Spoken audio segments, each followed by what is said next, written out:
ఓటేసినా కానీ యూత్ తరఫున Congress government waste. ఎందుకు? నిజంగానే దేనికి ఉపాధి లేదు, ఏది లేదు, న్యాయం లేదు, అన్యాయం మొత్తం జరుగుతుంది. ఆ మేడ కొండ సురేఖ మేడాన్ని ఎమ్మెల్యే అయితే ఇప్పుడు మంత్రి కూర్చున్నా కానీ ఏం చెప్తాను? మాకు ఉపాధి లేదు, మాకు తిన్నమాట తిండి లేదు, ఏది లేదు. ఎందుకు సార్ అది వేస్ట్గా గవర్నమెంట్?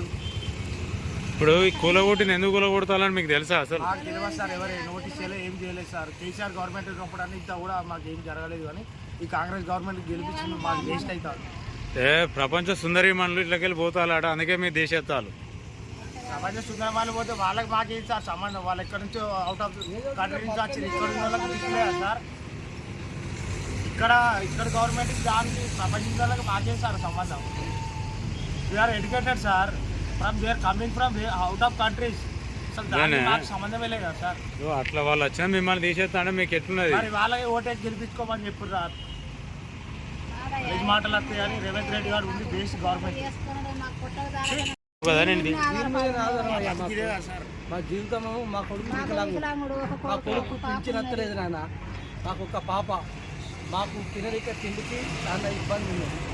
కార్యకర్త కష్టం చేద్దామని చేతనైతుంది, ఏదో దీని మీద బతుకుదామని పెట్టుకున్నాం నాయన. ఈ 10 రోజులు మా వాళ్ళు బాగలేక ఎంజంలో ఉన్నాం సార్.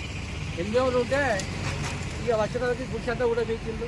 ఇది ఎత్తేసి ఆ గుడ్డ తీసి దీని మీద ఎత్తే మాకు ఇప్పుడు కష్టం అవుతుంది తీసుకొని.